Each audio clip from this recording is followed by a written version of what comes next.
Daniel Kahneman, tu cerebro te engaña todos los días. Antes de comenzar, quiero hacerte una pregunta. No utilices calculadora. No te detengas demasiado. Simplemente responde mentalmente. Un bate y una pelota cuestan juntos $1.10. El bate cuesta $1 más que la pelota. ¿Cuánto cuesta la pelota? Piénsalo. ¿10 centavos? Si esa fue tu respuesta, te equivocaste. La pelota cuesta 5 centavos. Porque si la pelota costara 10 centavos y el bate costara $1 más, el bate costaría $1.10. Y juntos costarían $1.20. La respuesta correcta es 5 centavos la pelota. Y $1.05 el bate. Pero aquí viene lo realmente interesante. ¿Por qué tantas personas responden 10 centavos? No es porque sean poco inteligentes. No es porque no sepan matemáticas. Es porque nuestro cerebro tiene una tendencia extraordinaria. Cuando encuentra una respuesta rápida que parece correcta, muchas veces deja de buscar. Y un psicólogo dedicó gran parte de su vida a estudiar precisamente esos errores. Su nombre era Daniel Kahneman. Sus investigaciones ayudaron a demostrar algo profundamente incómodo. No somos tan racionales como creemos. Podemos estar completamente seguros de una decisión, y estar completamente equivocados. Podemos comprar algo creyendo que encontramos una oferta extraordinaria, cuando nuestro cerebro acaba de ser manipulado por un precio anterior. Podemos pensar que una situación es muy peligrosa simplemente porque vimos una noticia impactante. Podemos juzgar a una persona en pocos segundos, y después buscar razones para justificar aquella primera impresión. Y podemos perder dinero, elegir mal, discutir, comprar, invertir, o tomar decisiones importantes, sin comprender realmente por qué lo hicimos. Lo más inquietante es que estos errores no ocurren únicamente cuando estamos distraídos. Ocurren todos los días. Incluso entre médicos, jueces, economistas, profesores, inversionistas y expertos. Porque ser inteligente no te convierte automáticamente en inmune a los sesgos de tu propia mente. Hoy descubrirás quién fue Daniel Kahneman. Cómo sus investigaciones junto a Amos Tversky transformaron nuestra comprensión de la mente. ¿Por qué nuestro cerebro utiliza atajos? ¿Qué son los sesgos cognitivos? ¿Por qué perder $100 puede afectarnos más que la satisfacción de ganar 100? Y, sobre todo, ¿cómo reconocer algunas de estas trampas antes de que decidan por nosotros? Porque después de este documental, probablemente nunca volverás a confiar de la misma manera en tu primera impresión. ¿Quién fue Daniel Kahneman? Daniel Kahneman nació en Tel Aviv en 1934 y pasó parte de su infancia en Europa. Su familia era judía. Y durante la Segunda Guerra Mundial vivió en la Francia ocupada por los nazis. Desde pequeño comenzó a observar algo que terminaría marcando toda su carrera. El comportamiento humano era mucho más complicado de lo que parecía. Una experiencia de su infancia se volvió especialmente conocida.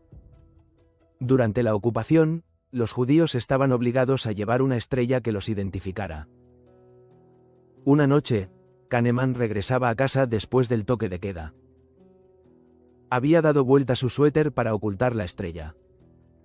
En el camino se encontró con un soldado alemán. Kahneman sintió miedo. Pero ocurrió algo inesperado. El soldado lo llamó. Lo abrazó. Le mostró una fotografía de un niño. Le dio dinero. Y lo dejó marcharse. Kahneman recordaría aquella experiencia durante años. ¿Cómo podía una misma persona formar parte de un sistema brutal y, al mismo tiempo, mostrar afecto hacia un niño? Aquella contradicción despertó en él una fascinación que nunca desaparecería. ¿Por qué las personas se comportan como se comportan? Con los años estudió psicología. Pero el encuentro que transformaría su carrera todavía no había ocurrido. Dos mentes que cambiaron la historia en la década de 1960, Kahneman conoció al psicólogo israelí Amos Tversky. Tversky era brillante, carismático, extremadamente rápido pensando. Kahneman era más cauteloso, más crítico, más propenso a dudar incluso de sus propias conclusiones. Eran muy diferentes. Y precisamente por eso funcionaban tan bien juntos. Pasaban horas hablando. Inventaban problemas. Hacían experimentos. Discutían respuestas. Y se hacían una pregunta aparentemente sencilla: ¿cómo toman decisiones realmente las personas? En aquella época, muchos modelos económicos partían de la idea de que los seres humanos actuaban de manera aproximadamente racional. Analizaban las opciones. Evaluaban beneficios y riesgos. Y elegían aquello que más les convenía. Kahneman y Tversky comenzaron a encontrar algo diferente. Las personas cometían errores. Pero no errores completamente aleatorios. Cometían ciertos errores, una y otra vez. Eso significaba que podían estudiarse. Y si podían estudiarse, quizá también podían predecirse. Aquella idea terminaría revolucionando no solo la psicología, también la economía, las finanzas, la medicina, la política pública, el marketing y nuestra comprensión de las decisiones humanas. Kahneman terminaría explicando muchas de estas observaciones utilizando una idea extremadamente sencilla. Nuestra mente parece funcionar mediante dos estilos de pensamiento. Uno es rápido, automático, intuitivo. El otro es lento, analítico y requiere esfuerzo. Kahneman los popularizó con dos nombres fáciles de recordar: Sistema 1 y Sistema 2. Pero hay algo importante. No son dos cerebros diferentes, ni dos regiones físicas separadas dentro de tu cabeza. Son una manera de explicar dos formas de procesamiento mental. Y comprender la diferencia entre ellas puede ayudarte a entender por qué respondiste 10 centavos. En la siguiente parte descubrirás cuál de estos sistemas controla gran parte de tu vida cotidiana, y por qué muchas veces toma decisiones antes de que siquiera te dé cuenta. Las dos formas en que piensa tu mente, Sistema 1 y Sistema 2. Mira estas dos operaciones. 2 más 2. No necesitas detenerte. La respuesta aparece casi inmediatamente. 4. Ahora intenta resolver mentalmente esta otra. 17 multiplicado por 24. Esta vez ocurre algo diferente. Necesitas concentrarte. Quizá intentas dividir la operación en partes. Quizá incluso prefieres buscar una calculadora. ¿Pero qué cambió? Sigues utilizando el mismo cerebro. Daniel Kahneman utilizó dos términos para explicar estas dos formas de pensar: Sistema 1 y Sistema 2. El Sistema 1 es rápido, automático, intuitivo. Funciona prácticamente sin esfuerzo consciente. Cuando reconoces el rostro de un familiar, cuando entiendes una frase sencilla, cuando detectas que alguien está enfadado por su expresión, o cuando completas mentalmente 2 más 2, estás utilizando procesos asociados al Sistema 1.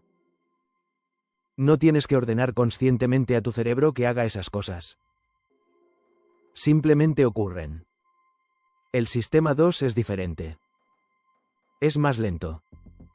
Necesita atención. Entra en acción cuando resolvemos un problema complicado. Cuando comparamos cuidadosamente dos contratos. Cuando revisamos nuestros gastos. Cuando intentamos comprobar si una afirmación es realmente cierta. O cuando resolvemos 17 por 24. El Sistema 1 responde rápidamente.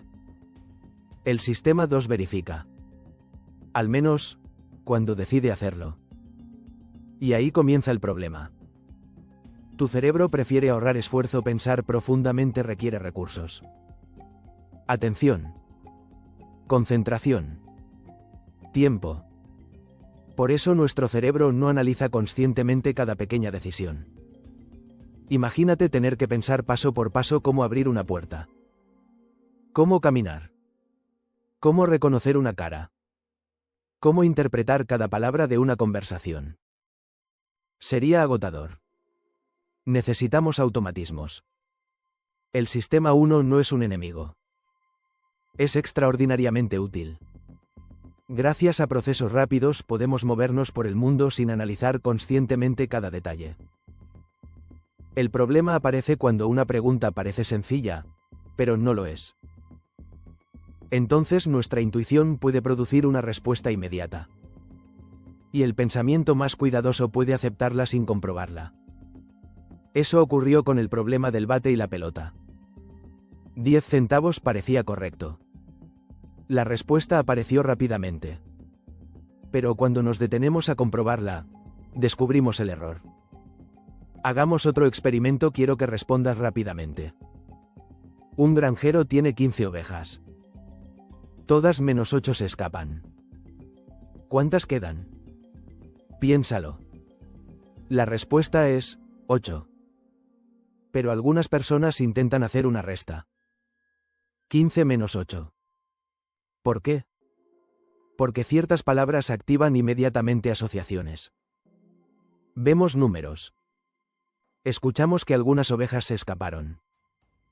Y nuestra mente intenta construir rápidamente una operación. Pero la frase ya contenía la respuesta. Todas menos 8 se escaparon. Las 8 son precisamente las que quedaron. Este ejemplo nos recuerda algo importante.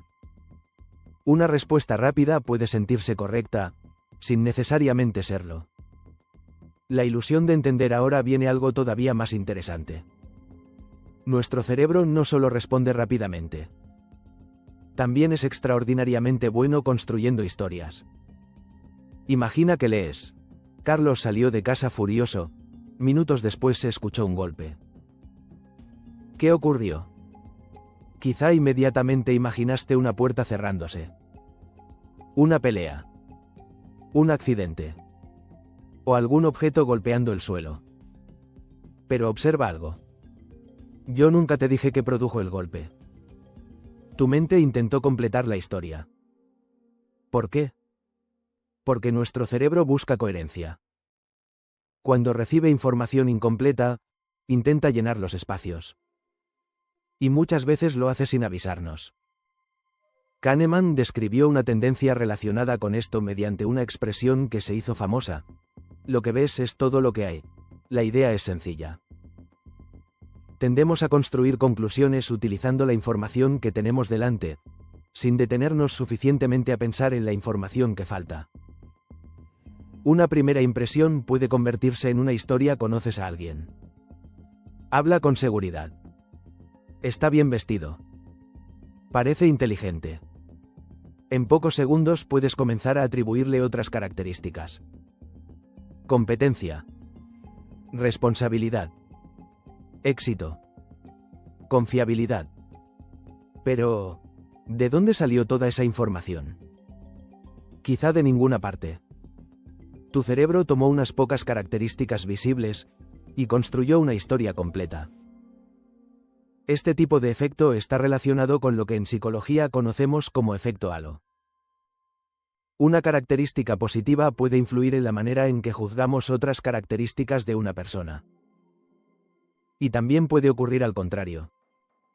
Una mala primera impresión puede contaminar nuestra percepción de todo lo demás. El problema no es tener intuición. Después de escuchar esto podrías pensar, entonces nunca debo confiar en mi intuición. Pero esa tampoco sería la conclusión correcta. La intuición puede ser extraordinariamente útil. Especialmente cuando proviene de mucha experiencia en ambientes donde existen patrones relativamente estables. Un bombero experimentado puede detectar señales de peligro que una persona común no percibe. Un médico puede reconocer ciertos patrones después de años viendo pacientes. Un músico experimentado puede escuchar inmediatamente que algo está fuera de tono. La experiencia puede entrenar determinadas intuiciones. Pero existe una diferencia entre, lo siento porque he reconocido este patrón miles de veces, y, lo siento, así que debe ser verdad, no son lo mismo. ¿Cuándo debemos detenernos? Kahneman no proponía vivir analizando obsesivamente cada decisión. Eso sería imposible. La clave está en reconocer aquellas situaciones donde equivocarnos puede costarnos mucho. Una compra importante. Una inversión. Una decisión profesional. Un diagnóstico. Una discusión seria. Una elección que puede afectar nuestro futuro. En esos momentos, la primera respuesta puede ser solamente eso. La primera respuesta. No necesariamente la mejor. Podemos detenernos. Buscar información. Comparar alternativas. Preguntarnos, ¿qué evidencia tengo realmente? ¿Qué información podría estar ignorando? ¿Cambiaría de opinión si apareciera nueva evidencia? Ese pequeño espacio entre la intuición y la decisión puede evitar errores enormes. Pero ahora viene algo más inquietante porque nuestros errores no aparecen únicamente cuando respondemos demasiado rápido. También pueden ser provocados desde afuera. Una tienda puede mostrarte primero un precio muy alto y hacer que el siguiente parezca barato. Una negociación puede comenzar con una cifra absurda y aún así influir en lo que terminarás considerando razonable. Incluso un número que parece no tener relación con una decisión puede alterar nuestro juicio. Kahneman y Tversky estudiaron este fenómeno y descubrieron hasta qué punto una primera referencia puede quedarse atrapada en nuestra mente. Lo llamamos el efecto anclaje. Y después de conocerlo, probablemente empezarás a mirar los precios, las ofertas y las negociaciones de una manera completamente diferente. Las trampas invisibles que influyen en tus decisiones. El efecto anclaje. Imagina que entras a una tienda buscando unos audífonos. Ves un modelo con este precio. Antes, $400. Ahora, $199. Inmediatamente parece una gran oportunidad. Estás ahorrando más de $200. O al menos, eso es lo que parece. Pero hagamos una pregunta diferente. Si nunca hubieras visto el precio de $400, 199 todavía te parecería barato.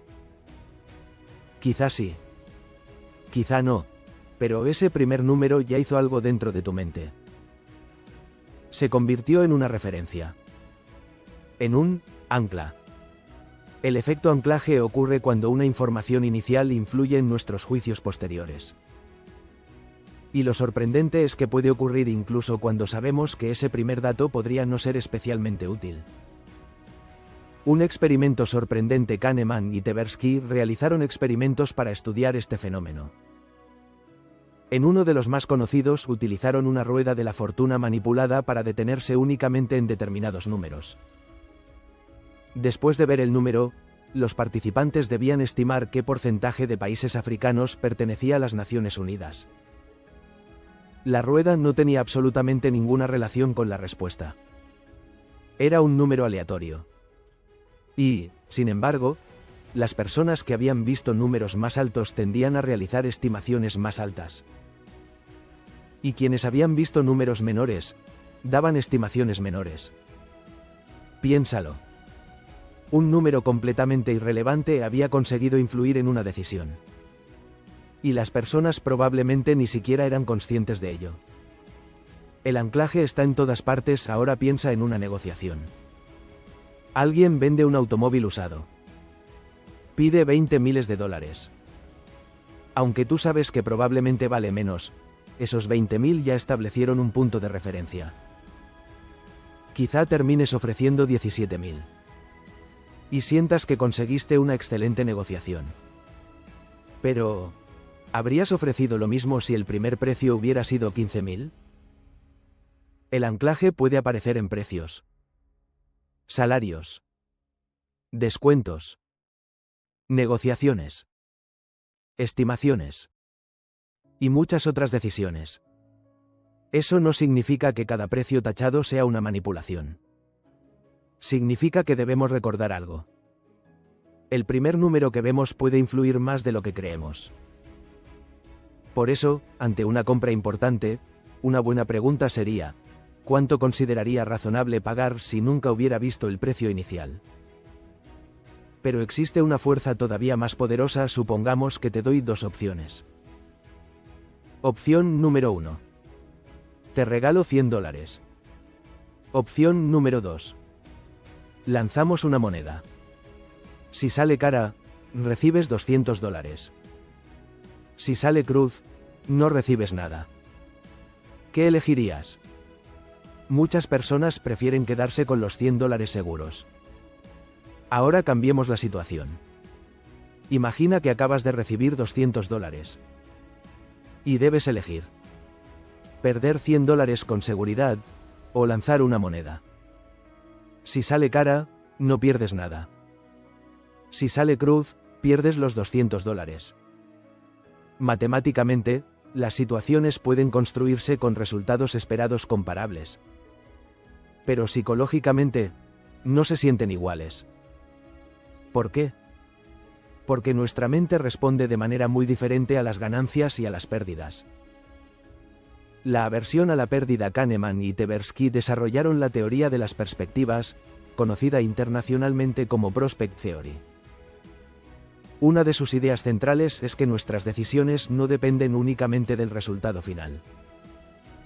También importa cómo percibimos las ganancias y las pérdidas respecto de un punto de referencia.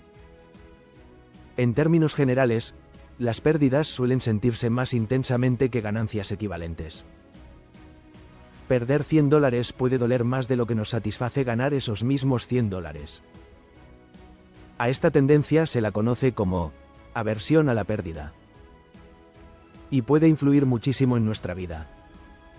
Cuando el miedo a perder decide por ti, imagina que compraste una inversión por $5.000.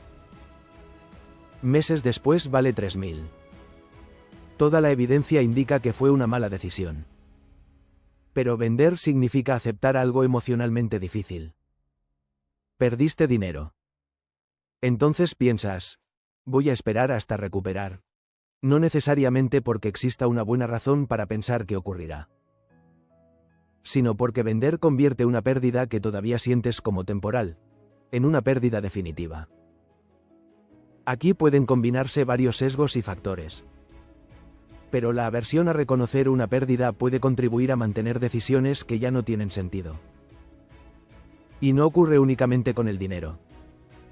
También nos afrramos a cosas. ¿Cuántas veces has continuado viendo una película que no te gusta porque ya llevas una hora? ¿Cuántas veces alguien continúa con un proyecto únicamente porque ya invirtió demasiado? O permanece en una situación insatisfactoria pensando: después de todo lo que he invertido, no puedo abandonarlo ahora. Aquí aparece otro concepto importante de la toma de decisiones: la falacia del costo hundido. El tiempo, dinero o esfuerzo que ya gastamos, no puede recuperarse. Pero muchas veces dejamos que esa inversión pasada determine lo que haremos después. Una pregunta más racional sería: si hoy empezara desde cero, sabiendo lo que sé ahora, ¿volvería a elegir esto? Si la respuesta es no, quizá el pasado esté influyendo demasiado en el futuro. No todo lo que recordamos es probable. Ahora quiero hacerte otra pregunta. ¿Qué crees que representa un mayor peligro para una persona común? ¿Un accidente espectacular que aparece durante días en las noticias, o un riesgo cotidiano mucho menos llamativo que apenas recibe atención? Nuestro cerebro tiene un problema. Las cosas que recordamos fácilmente pueden parecernos más frecuentes de lo que realmente son. Kahneman y Tversky estudiaron esta tendencia. La conocemos como heurística de disponibilidad. Si podemos recordar rápidamente varios ejemplos de algo, nuestra mente puede interpretar esa facilidad como una señal de frecuencia o probabilidad. Por eso una noticia impactante puede modificar nuestra percepción del riesgo. Después de escuchar repetidamente sobre un tipo de accidente, podemos comenzar a sentir que ocurre constantemente. aunque las estadísticas cuenten una historia diferente. Tu memoria no es una calculadora, nuestro cerebro no almacena todos los acontecimientos con la misma intensidad. Recordamos mejor aquello que nos sorprende, lo que nos asusta, lo que nos emociona, lo extraño, lo dramático. Y eso tiene consecuencias. Porque cuando intentamos calcular intuitivamente qué tan frecuente es algo, no siempre consultamos estadísticas. Consultamos nuestra memoria. Y nuestra memoria favorece precisamente las historias que más nos impactaron. Por eso una anécdota extraordinaria puede sentirse más convincente que 100 números en una tabla. Una herramienta para tomar mejores decisiones. No podemos eliminar todos nuestros sesgos. Ni siquiera conocerlos garantiza que dejemos de cometerlos. Pero sí podemos crear pequeños mecanismos para reducir su influencia.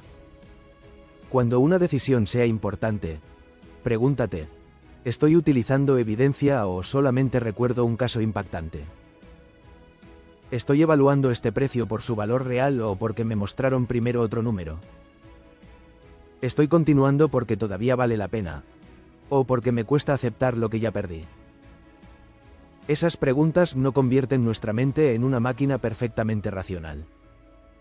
Pero pueden obligarnos a detenernos.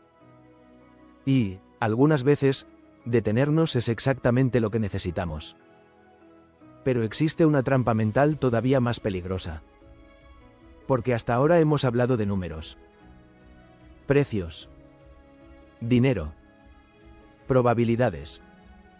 ¿Qué ocurre cuando el objeto de nuestro error somos nosotros mismos? Kahneman descubrió que las personas podemos ser extraordinariamente malas evaluando los límites de nuestro propio conocimiento. Podemos saber muy poco y sentirnos completamente seguros. Podemos construir una explicación y confundir una historia convincente con la verdad. Y cuanto más seguros estamos, menos necesidad sentimos de comprobarlo. En la siguiente parte entraremos en uno de los problemas más importantes de nuestra mente, el exceso de confianza. Y descubriremos por qué estar completamente seguro de algo no significa que tengas razón. Cuando estar seguro no significa tener razón, la trampa del exceso de confianza. Quiero que pienses en la última discusión en la que estabas completamente seguro de tener razón. No bastante seguro. No probablemente seguro. Completamente seguro. Ahora imagina que la otra persona también estaba completamente segura. Los dos no podían tener razón al mismo tiempo. Y, sin embargo, ambos podían sentir exactamente la misma certeza. Aquí aparece uno de los problemas más fascinantes de la mente humana. La confianza y la precisión no son lo mismo. Podemos sentir una enorme seguridad sobre algo y estar equivocados. Daniel Kahneman dedicó buena parte de su trabajo a estudiar cómo construimos juicios y predicciones. Y descubrió que nuestra mente tiene una extraordinaria capacidad para crear historias coherentes incluso cuando dispone de información limitada. Cuando una buena historia parece una buena evidencia, imagina que conoces a una persona llamada Marcos. Te dicen que es inteligente, trabajador, organizado, competitivo y muy seguro de sí mismo. Después te preguntan, ¿crees que Marcos tendrá éxito profesional? Probablemente tu mente comienza inmediatamente a construir una respuesta. Parece que sí. Las características encajan. Puedes incluso imaginarlo dirigiendo una empresa. Pero falta algo fundamental. No sabemos qué estudió. No conocemos sus oportunidades, su situación económica, su experiencia, sus decisiones, su salud. Ni siquiera sabemos cómo estamos definiendo éxito. Tenemos muy poca información. Pero nuestra mente ya creó una historia. Y cuando una historia es coherente, puede sentirse verdadera. La ilusión de validez. Kahneman describió algo relacionado con este fenómeno como la ilusión de validez. Cuando diferentes piezas de información parecen encajar perfectamente, nuestra confianza aumenta. aunque la capacidad real de esa información para predecir el futuro sea limitada. Esto explica algo importante. A veces sentimos seguridad no porque tengamos suficientes datos, sino porque los pocos datos que tenemos forman una historia convincente. Y nuestro cerebro ama las historias coherentes. Predecir el futuro es más difícil de lo que parece. Esto se vuelve especialmente importante cuando intentamos predecir. ¿Qué empresa crecerá? ¿Qué candidato ganará? ¿Qué inversión será rentable? ¿Qué estudiante tendrá más éxito? ¿Qué relación funcionará? Naturalmente buscamos patrones. Pero el mundo contiene una enorme cantidad de incertidumbre. Hay acontecimientos inesperados. Cambios económicos. Accidentes. Oportunidades. Decisiones de otras personas. Y simple azar.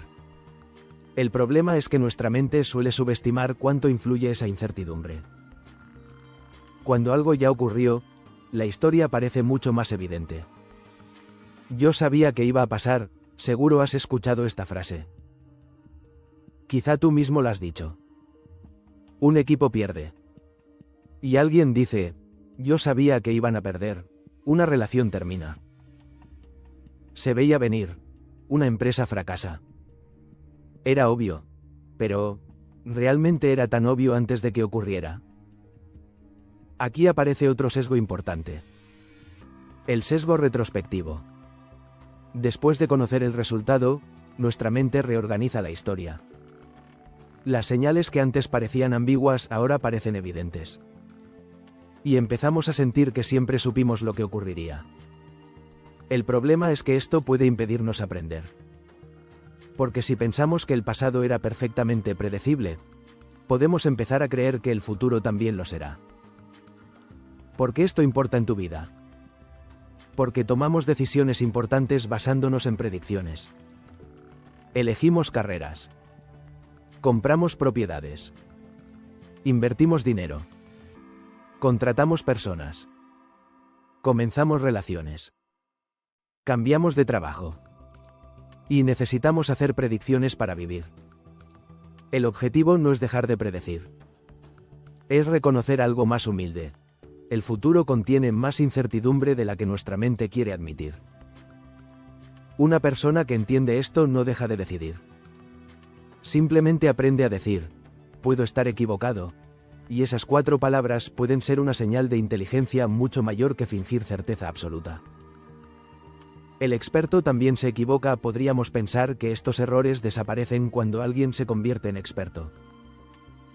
Pero no necesariamente. La experiencia puede mejorar enormemente el juicio cuando existe un entorno relativamente estable, patrones que pueden aprenderse y retroalimentación clara. Pero existen campos donde el futuro contiene demasiado ruido e incertidumbre. En esos ambientes, incluso profesionales experimentados pueden desarrollar una confianza mayor que su capacidad real para predecir. Kahneman insistía en distinguir entre experiencia verdadera y simplemente muchos años haciendo predicciones en un entorno impredecible. Una lección incómoda, quizá una de las enseñanzas más importantes de Kahneman sea esta: nuestro cerebro puede detectar errores en otras personas mucho más fácilmente que en nosotros mismos. Cuando alguien más cae en un sesgo, parece evidente. Cuando nosotros lo hacemos, sentimos que simplemente estamos viendo la realidad. Por eso conocer los sesgos cognitivos no nos convierte automáticamente en personas racionales. Kahneman pasó décadas estudiándolos. Y reconocía que conocerlos no significaba estar libre de ellos. Eso debería enseñarnos algo. El objetivo no es conseguir una mente perfecta. Eso probablemente es imposible. El objetivo es construir mejores formas de decidir. ¿Cómo protegernos de nuestra propia confianza cuando tengas que tomar una decisión importante? Haz algo incómodo.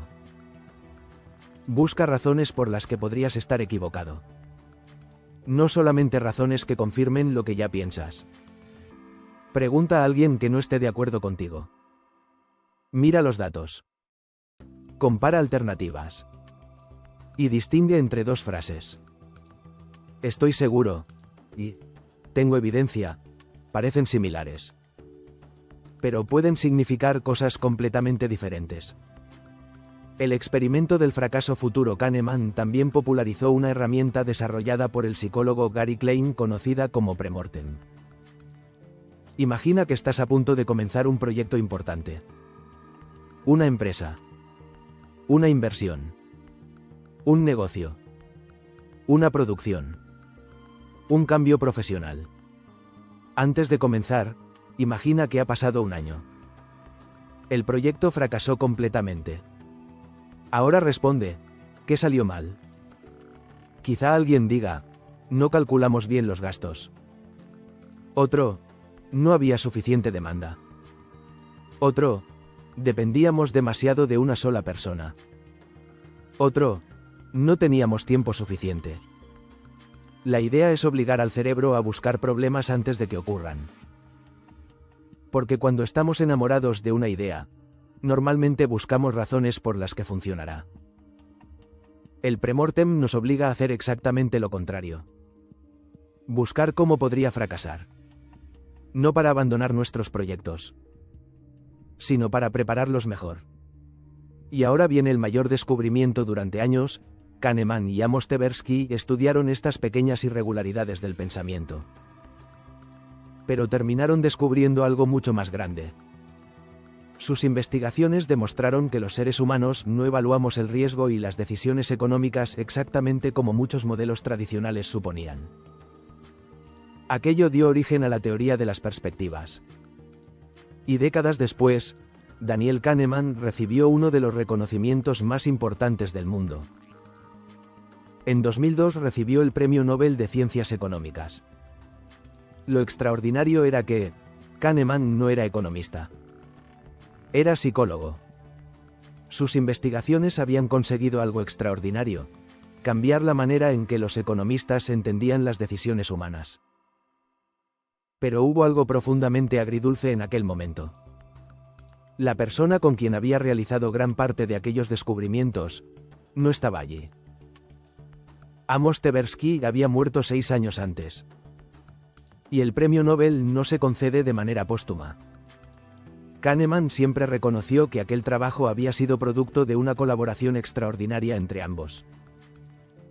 Dos amigos, haciendo preguntas aparentemente sencillas sobre cómo pensamos, terminaron cambiando nuestra comprensión de la mente humana. Pero todavía queda la pregunta más importante de este documental. Si nuestra mente está llena de sesgos, si nuestra intuición puede engañarnos, si incluso los expertos pueden equivocarse, ¿podemos aprender realmente a tomar mejores decisiones?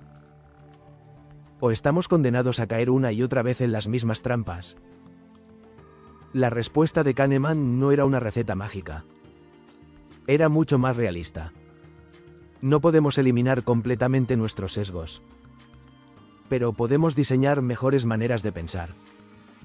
Y algunas son sorprendentemente sencillas. En la siguiente parte descubriremos cómo aplicar las ideas de Kahneman a nuestra vida cotidiana, y cuál fue el verdadero legado del hombre que demostró que pensar que tienes razón y realmente tenerla son dos cosas completamente diferentes. ¿Cómo tomar mejores decisiones después de décadas estudiando nuestros errores mentales? Daniel Kahneman llegó a una conclusión que puede resultar decepcionante. Conocer nuestros sesgos no hace que desaparezcan. Puedes saber perfectamente qué es el efecto anclaje, y aún así caer en él. Puedes conocer la aversión a la pérdida, y seguir sintiendo miedo de aceptar una pérdida. Puedes estudiar durante años el exceso de confianza, y todavía creer que tienes razón cuando estás equivocado. Incluso Kahneman reconocía que conocer estos fenómenos no lo hacía inmune a ellos. Entonces, ¿de qué sirve aprender todo esto? La respuesta es sencilla. Quizá no podamos convertir nuestra mente en una máquina perfectamente racional. Pero podemos construir mejores maneras de tomar decisiones. Y todo empieza con algo extremadamente simple. Aprender cuándo debemos detenernos. Primera regla. No todas las decisiones merecen la misma energía. Imagina que estás eligiendo qué comer esta noche. Probablemente no necesitas realizar un análisis profundo. Puedes utilizar tu intuición. Pero ahora imagina que estás comprando una casa, eligiendo una carrera, haciendo una inversión importante, aceptando un nuevo trabajo, o tomando una decisión que puede cambiar varios años de tu vida. Ahí la situación cambia. Cuando las consecuencias son importantes, tu primera impresión no debería ser automáticamente tu decisión final. Puedes detenerte, comparar, buscar información, consultar otras opiniones y hacer una pregunta fundamental: ¿qué evidencia tengo para pensar que esta es la mejor decisión? Segunda regla: busca información que pueda demostrar que estás equivocado. Normalmente hacemos lo contrario. Cuando creemos algo, buscamos información que lo confirme. Si creemos que una persona es irresponsable, recordamos todas las veces que llegó tarde. Si creemos que una inversión será excelente, prestamos atención a las noticias positivas. Si apoyamos una idea, escuchamos con mayor facilidad los argumentos que coinciden con nosotros. Es cómodo. Pero existe una estrategia mucho más poderosa. Pregúntate: ¿qué tendría que descubrir para cambiar de opinión? Después, busca precisamente esa información. No porque quieras demostrar que estás equivocado, sino porque una buena decisión debería sobrevivir al intento de cuestionarla. Tercera regla: piensa en probabilidades. Nuestro cerebro ama las certezas. Esto funcionará. Esto fracasará. Esta persona es buena. Aquella persona es mala. Esta inversión subirá. Ese negocio funcionará. Pero la realidad rara vez funciona de manera tan absoluta. Una forma más inteligente de pensar sería: ¿qué probabilidad existe de que esto ocurra? No necesitas convertirte en matemático. Lo importante es abandonar la ilusión de certeza. En lugar de decir: estoy seguro de que funcionará, podemos decir: creo que tiene buenas posibilidades, pero podría estar equivocado. Parece una pequeña diferencia. Pero cambia nuestra relación con la incertidumbre. Cuarta regla: utiliza el premortem. Supongamos que estás a punto de comenzar un proyecto importante. Antes de hacerlo, imagina que ha pasado un año. Y el proyecto ha fracasado. Completamente. Ahora pregúntate: ¿qué pudo haber salido mal? Quizá calculaste mal el presupuesto. Quizá no había suficiente demanda. Quizá necesitabas más tiempo. Quizá dependías demasiado de una sola persona. Quizá ignoraste un riesgo evidente porque estabas demasiado emocionado. Esta técnica no busca matar tus sueños. Busca protegerlos. Porque cuando estamos entusiasmados con una idea, nuestro cerebro encuentra fácilmente razones para pensar que funcionará. Imaginar el fracaso nos obliga a mirar en la dirección contraria. Quinta regla: no confundas el resultado con la calidad de la decisión. Esto es muy importante. Una buena decisión puede producir un mal resultado.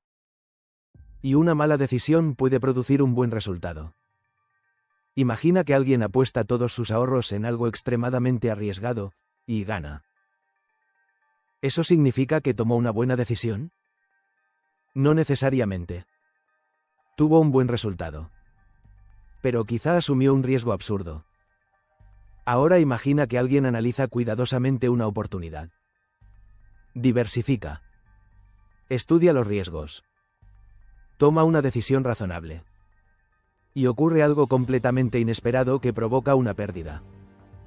El resultado fue malo. Pero eso no significa automáticamente que el proceso de decisión también lo fuera. Si juzgamos nuestras decisiones únicamente por lo que ocurrió después, podemos aprender las lecciones equivocadas. El verdadero legado de Daniel Kahneman. Kahneman falleció en 2024. Pero dejó una transformación profunda en nuestra forma de entender la mente. Su trabajo con Amos Tversky demostró que nuestros errores no son simplemente accidentes.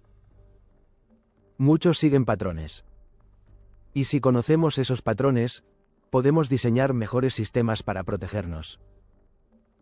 Sus investigaciones influyeron en la psicología, la economía, las finanzas, la medicina, las políticas públicas, el marketing y muchas otras áreas. En 2002 recibió el Premio Nobel de Ciencias Económicas por integrar conocimientos de la investigación psicológica en la ciencia económica, especialmente en relación con el juicio y la toma de decisiones bajo incertidumbre. Pero quizá su legado más importante pueda explicarse sin hablar de premios. Kahneman consiguió que millones de personas comprendieran algo profundamente incómodo. *** La mente que utilizamos para descubrir nuestros errores es la misma mente que los produce. ***. Reflexión final. Volvamos al comienzo. El bate y la pelota cuestan juntos $1.10. El bate cuesta $1 más que la pelota. ¿Cuánto cuesta la pelota? Ahora probablemente respondes, 5 centavos. Pero lo importante no es que ahora conozcas la respuesta. Lo importante es comprender qué ocurrió la primera vez. Tu mente recibió un problema. Encontró rápidamente una respuesta que parecía correcta. Y estuvo dispuesta a seguir adelante. Eso ocurre con problemas matemáticos. Pero también puede ocurrir con personas. Con dinero. Con noticias. Con relaciones. Con negocios. Con nuestras propias creencias. Y ahí está la verdadera enseñanza de Kahneman. No necesitamos desconfiar de cada pensamiento.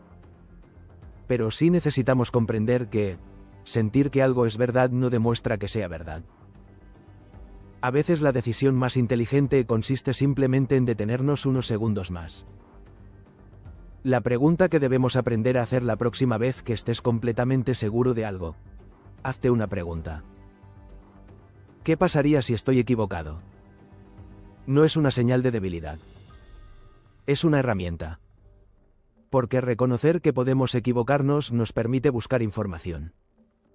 Escuchar. Corregir. Aprender. Y tomar decisiones mejores. Quizá la verdadera inteligencia no consiste en tener siempre la respuesta correcta, sino en reconocer cuando nuestra primera respuesta merece una segunda mirada. Si este documental consiguió que desconfiaras aunque sea un poco de tu primera impresión, entonces Daniel Kahneman acaba de enseñarte algo. Si quieres seguir descubriendo las ideas que transformaron nuestra comprensión de la mente humana, suscríbete a Imprenta de Pensamiento. En este canal exploramos psicología, filosofía, psiquiatría y ciencia para comprender no solamente cómo funciona nuestra mente, sino cómo ese conocimiento puede ayudarnos a vivir y decidir mejor. Y ahora quiero preguntarte algo. De todos los fenómenos que vimos hoy, el efecto anclaje, la aversión a la pérdida, el exceso de confianza, la disponibilidad, el pensamiento rápido, ¿cuál reconociste más en ti mismo? Escríbelo en los comentarios. Porque reconocer nuestros propios errores mentales es el primer paso para empezar a cuestionarlos. Próximo episodio y en el siguiente documental, dejaremos los laboratorios de psicología. Y viajaremos al siglo XIX para conocer a uno de los filósofos más polémicos, incomprendidos e influyentes de la historia. Un hombre que anunció, Dios ha muerto, pero cuya frase significaba algo mucho más profundo de lo que muchas personas creen. Un filósofo que advirtió sobre el nihilismo, cuestionó la moral de su época, y se preguntó qué ocurriría con el ser humano cuando las antiguas certezas dejaran de darle sentido a la vida. Su nombre era Friedrich Nietzsche. Y quizá sus preguntas sean todavía más importantes hoy que cuando las escribió hace más de 100 años. Esto fue Imprenta de Pensamiento. Las grandes ideas del pasado siguen explicando la mente de hoy. Nos vemos en el próximo episodio.